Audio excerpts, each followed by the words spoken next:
আসসালামু আলাইকুম everyone, welcome back to recipes by Snehaj মম।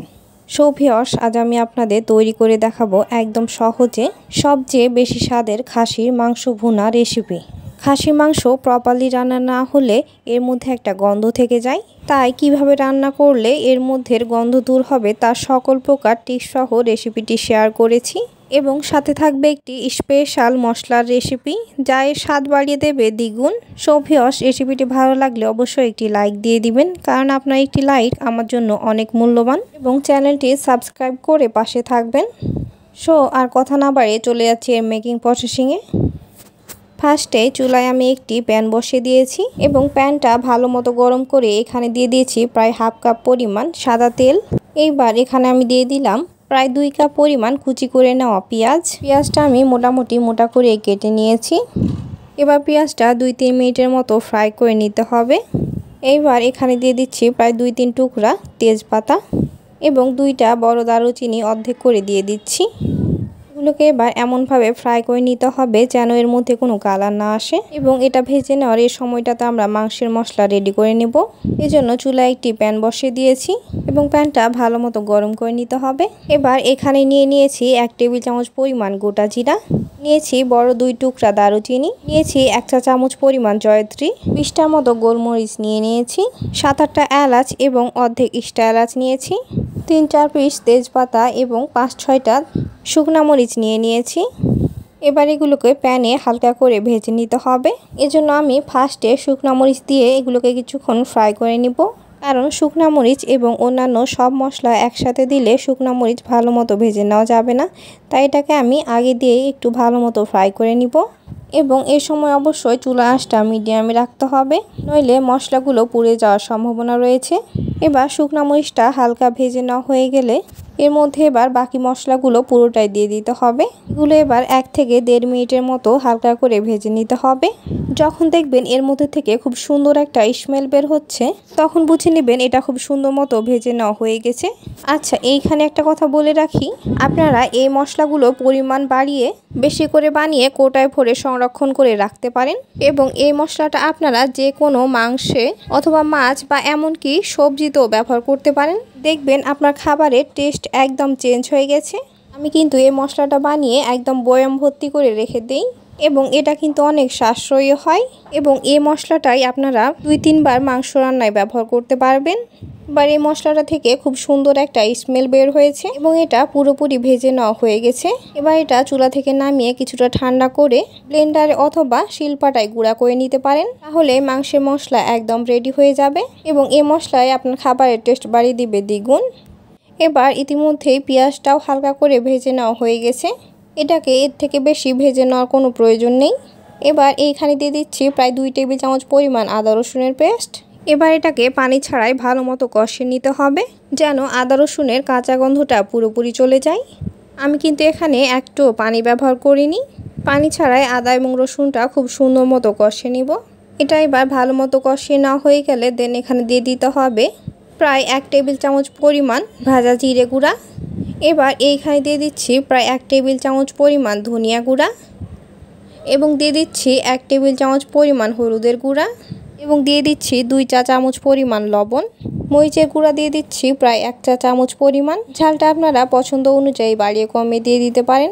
এবার আমরা যে মশলাটা ভেজে গুঁড়া করে রেখেছিলাম সেখান থেকে প্রায় 1 টেবিল চামচ পরিমাণ গরম মশলা গুঁড়া আমি এইখানে দিয়ে দিচ্ছি।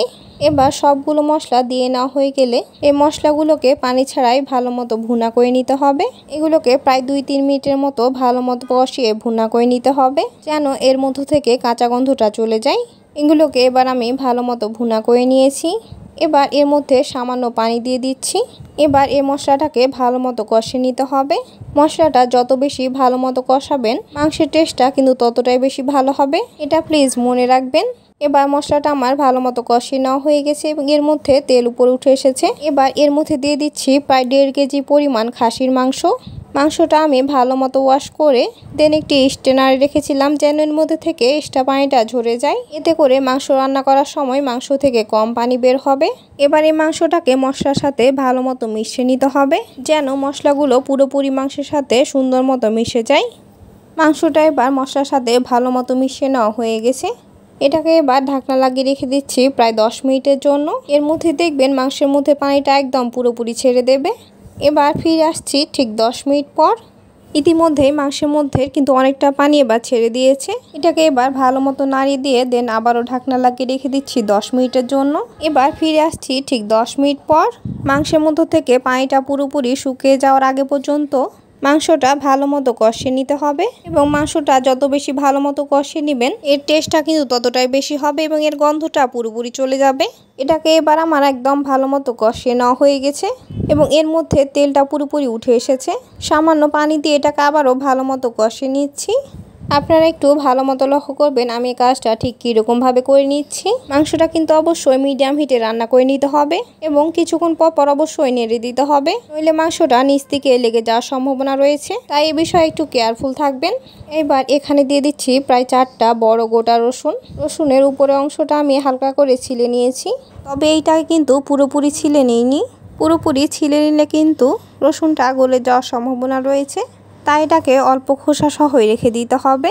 আর আপনারা চাইলে রসুনগুলো তুলে এর কোয়াগুলো আলাদা আলাদা করেও দিতে পারেন, অথবা আপনারা চাইলে এখানে দেশি রসুনও দিয়ে দিতে পারেন, এটা খেতেও কিন্তু দারুণ লাগে। রসুনটা এবার আমার মাংসের সাথে ভালো মতো কষিয়ে নেওয়া হয়ে গেছে।